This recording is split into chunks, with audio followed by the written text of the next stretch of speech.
하나님께서 우리에게 주신 약속의 말씀입니다. 가능하신 분들은 자리에 일어서셔서 봉독하시며 주의 말씀을 받도록 하겠습니다. 요한일서 4장 20절입니다. 시작. 누구든지 하나님을 사랑하노라 하고 그 형제를 미워하면 이는 거짓말하는 자니 보는 바 그 형제를 사랑하지 아니하는 자는 보지 못하는 바 하나님을 사랑할 수 없느니라. 아멘. 하나님께서 우리에게 주신 약속의 말씀입니다. 우리는 하나님을 사랑합니다 이렇게 말합니다. 찬양할 때도 오늘도 주님 사랑해요 혹은 사랑합니다 나의 예수님 이러면서 사랑의 고백을 찬양할 때도 드립니다. 또 기도할 때도 그래요. 사랑의 하나님이라고 하면서 사랑의 고백을 합니다. 또 봉사도 할 때 우리는 사랑합니다 주님 사랑합니다 하는 거예요. 왜? 주가 주신 그 은혜와 사랑이 크니까 이 시간 내가 봉사하는 거 헌신하는 것은 기꺼이 이렇게 사랑의 고백을 드린다는 것이죠. 그런데 오늘 본문에서 사도 요한은 이렇게 말합니다. 형제를 미워하면서 하나님을 사랑한다고 하는 것은 거짓말이다. 이 말씀은 참 우리를 불편하게 합니다.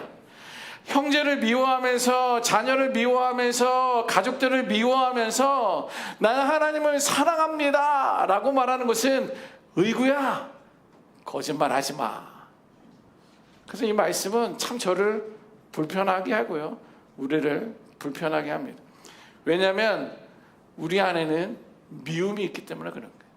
미움이 있기 때문에. 자, 그런데 사실 그 미움에 대한 변명할 이유도 충분히 있습니다. 그 사람은 잘못했으니까 미워할 수밖에 없는 거예요. 그 사람은 나를 힘들게 했으니까 미워하는 거는 당연하지. 그 사람은 도무지 바뀌지 않으니까 미워하지 않을 수가 없어. 이런 마음이 있기 때문에 참 우리를 불편하게 합니다.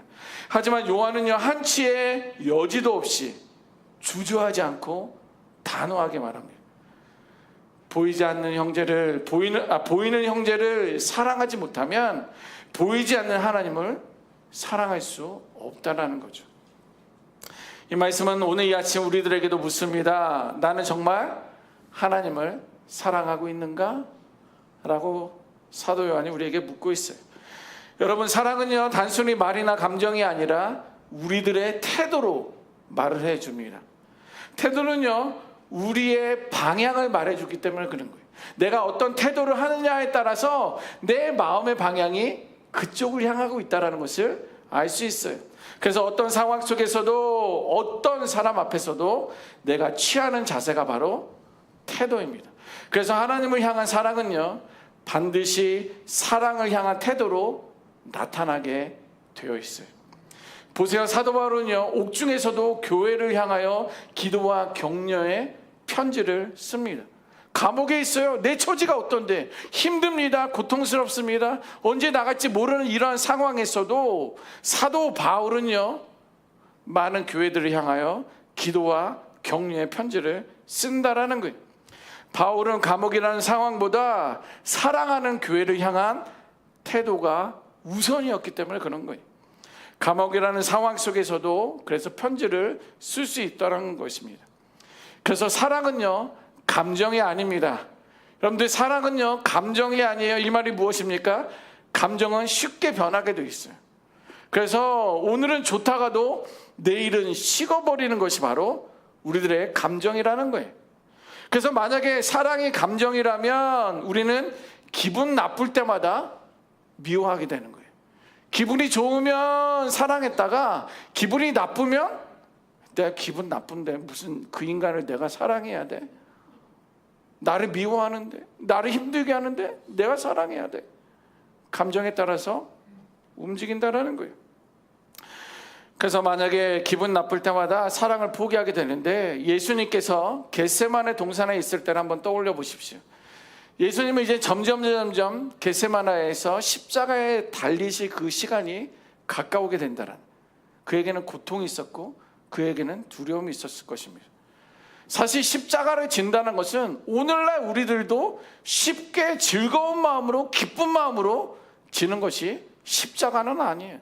고통스러운 게, 두려운 게 십자가라는 거예요. 그런데 예수님은요, 그 고통이라는 감정이 있었지만, 그리고 두려움이라는 감정이 있었지만 그냥 거기서 머물지 않고 하나님의 뜻을 따른 거예요. 사랑이라는 태도를, 반응을 보이며 십자가를 졌다라는 거예요. 사랑 때문에 그런 거예요. 그래서 사랑은 의지입니다. 사랑은 의지예요. 보세요, 예수님은 십자가를 원하는 것이 아니라 아버지의 뜻에 순종하는 거예요. 많은 감정이 있었지만, 많은 두려움이 있었지만 하나님 말씀에 완전히 순종하시고 우리를 향한 변함없는 그 사랑 때문에 십자가를 스스로 질 수 있었다라는 것입니다. 그러나 의지를 보여주신 거예요. 룻과 나오미를 한번 떠올려 보십시오.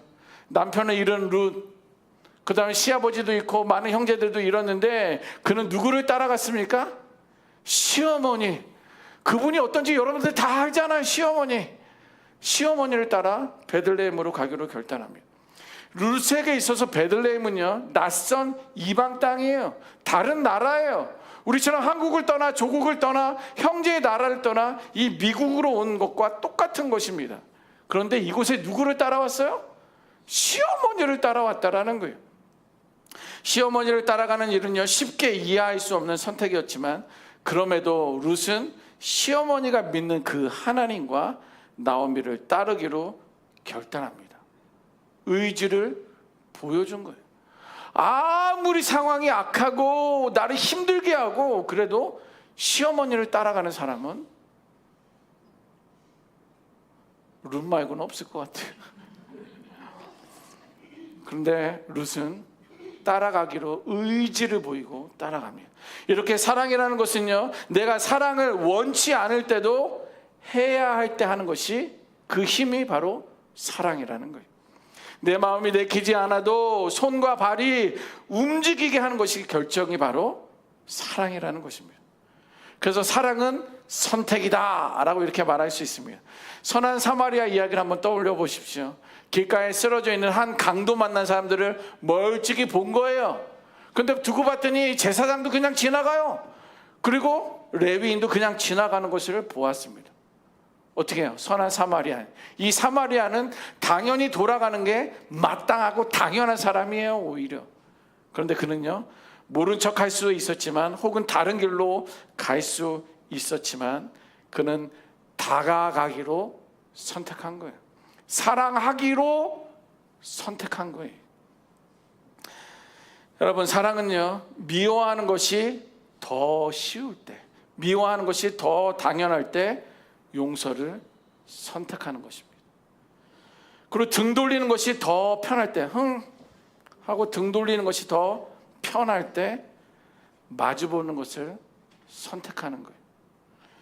이렇게 사랑은 저절로 되는 것이 아닙니다. 자연스럽게 되면 좋으련만, 사랑은 저절로 되는 것이 아니라 매 순간마다 내가 무엇을 선택할지를 결단해야 된다는 거예요. 그러므로 형제를 사랑하는 태도 없이 하나님을 사랑합니다 라고 말하는 것은요, 빛도 없는 전등과 같아요. 여기도 뭐 형광등도 많은 조명들이 있지만 이게 아무리 휘황찬란한 것이 달려있다 할지라도 빛이 없으면 아무런 쓸모가 없는 거예요. 향기 없는 꽃과 같은 거예요. 한 번은 누가 그러는 거예요. 목사님, 조화를 갖다 놓는 것보다는 차라리 없는 게 좋습니다. 그러는 거예요. 아무리 좋을 꽃들이다 나라도 여기다 쑥 갖다 놓으면 뭐예요? 향기도 없는 그런 거. 아무리 이쁘다 할지라도 거기에 향기가 없는 껍데기일 뿐, 속이 빈 껍데기일 뿐인 것은 사랑이 없을 때 그렇다는 것입니다. 그래서 사랑은 태도예요. 말로만 하는 사랑이 아니라 몸으로 보이는 사랑이 되어야 하고요, 앉아만 있는 것이 아니라 일어나 다가가야 되는 거예요. 오늘도 우리 새로 방문하신 분들 계시잖아요. 새 가족이면 더 좋았을 텐데 새로 방문하셔도 좋은 거예요. 아, 목사님 안녕하세요. 아, 사모님 안녕하세요. 아, 성도님 안녕하세요. 나는 누구누구입니다. 아, 목사님 나는 내성적이라서 나는 인사하는 거 어려워요. 네. 그래도 우리는 주인이잖아요. 먼저 다가가서 나는 누구예요? 다 기억도 사실 못해요. 나가시면. 그래도 나를 웰컴해 준다라는 것이 사랑의 첫 발의 시작입니다. 이렇게 사랑은요, 의지를 가지고 사랑하기로 선택하기 때문에 하나님의 사랑은 태도로 나타나게 되어 있다는 거예요. 비로소 우리들의 그 반응과 그 태도를 통해서 세상에 하나님의 사랑이 나를 통해서 드러나게 된다는 것입니다. 그래서 사랑은요, 낮아짐입니다. 낮아짐. 형제를 사랑하려면 낮아져야 되는 거예요. 낮아짐이 없는 사랑은요, 조건부 사랑입니다. 자, 이렇게 우리가 형제 자매가 있어요. 같은 레벨입니다. 자, 같은 수준에 있으면 눈높이도 같아요. 그런데 사랑은 낮아지는 것이다 라고 했는데 무슨 말이냐면 제가 낮아지기로 선택하고 결단하는 거예요. 그리고 내가 이렇게 낮아지면 이 사람은 자연히 높은 곳에 있게끔 되어 있는 거예요. 같은 동등한 입장에 서 있을 때는, 혹은 내 밑에 있을 때는 이 사람을 없인 여기기는 쉽지만, 경홀히 여기기는 쉽지만 그를 사랑하기는 쉽지 않아요. 같은 눈높이 더 자존심 상해요. 네가 잘났어, 내가 잘났어. 그런데 내가 낮아지면 이 사람은 그냥 그 자리에 있어도 높게끔 되어 있는 거예요. 그래서 사랑은 낮아짐이란, 내 마음에 들면 사랑하고 나를 잘 대해주면 사랑하는 것은 성경이 말하는 사랑이 아닙니다.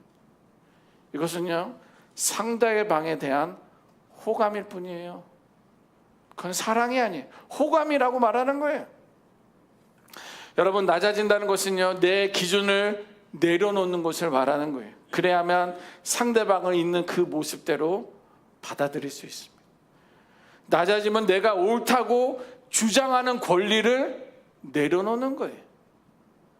그리고 내 권리를 포기해야 합니다.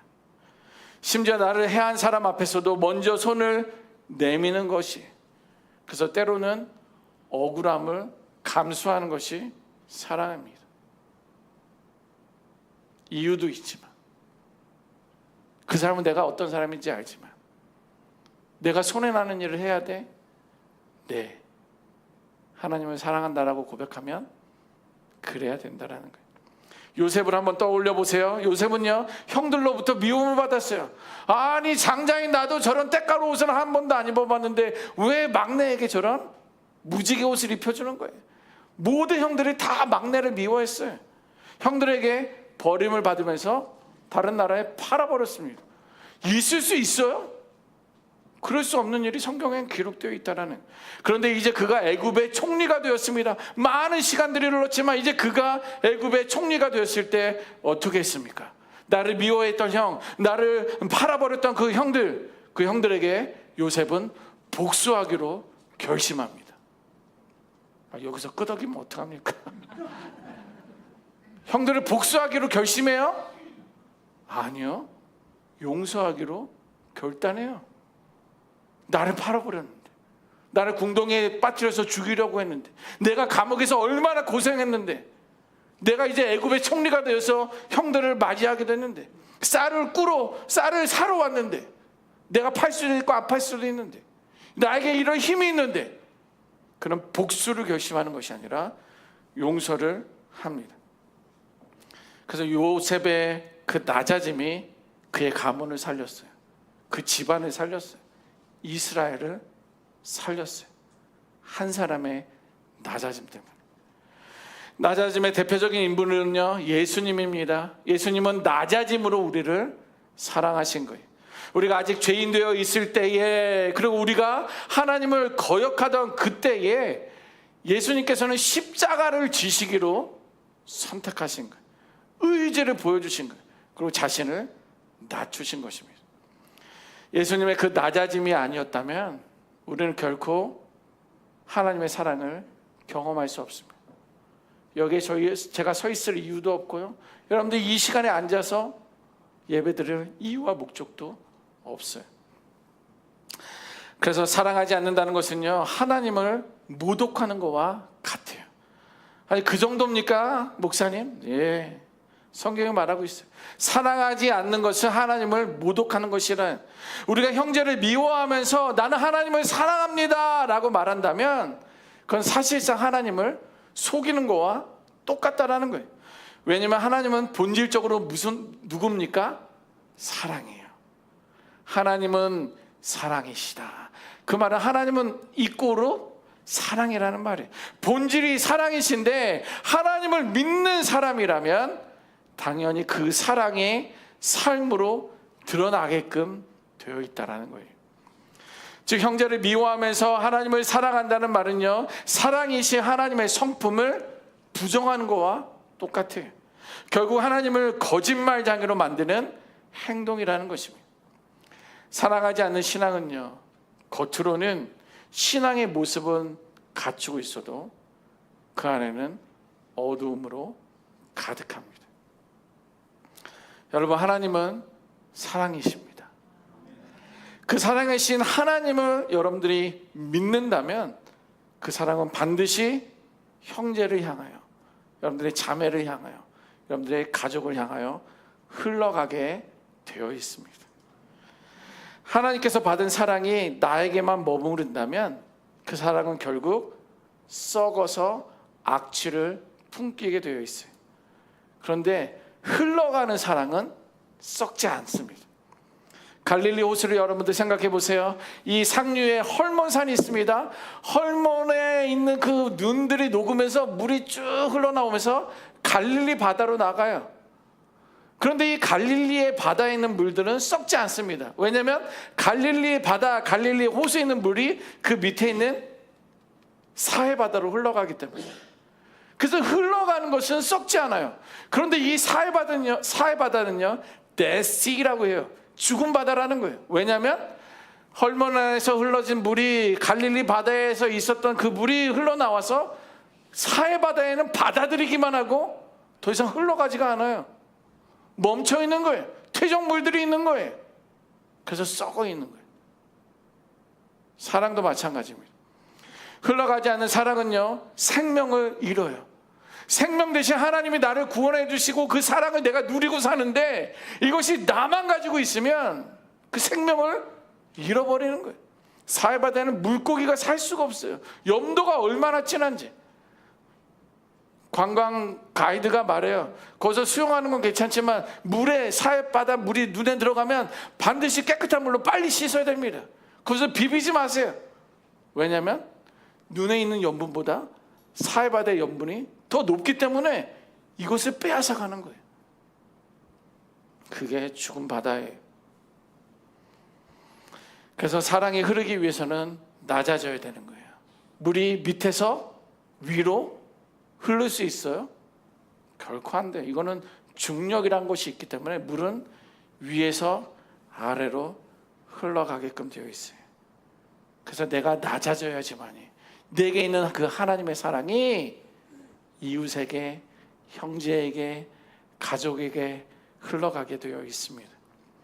내가 옳다는 자리에서 내려올 때, 내가 먼저 손을 내밀 때, 또 내가 무릎을 꿇을 때 그 하나님의 사랑이 보이기 시작합니다. 그 낮아짐 속에서 하나님의 사랑이 드러나는 거예요. 나의 자존심이, 나의 악함이 드러나는 것이 아니라 오히려 그 낮아짐 속에서 하나님의 사랑이 드러난다라는 거예요. 그 낮아짐 속에서 보이지 않던 하나님이 보이는 거예요. 저 사람 저렇지 않았는데, 저 사람 저렇지 않았는데, 저 사람에게서 하나님이 보이는구나. 저 사람이 변하기 시작했구나. 아니 무엇이 저렇게 했는가. 그러니 우리 서로 사랑하십시다. 감정이 아니라 태도로, 또 말이 아니라 삶으로, 그리고 높아지려는 것이 아니라 낮아집시다.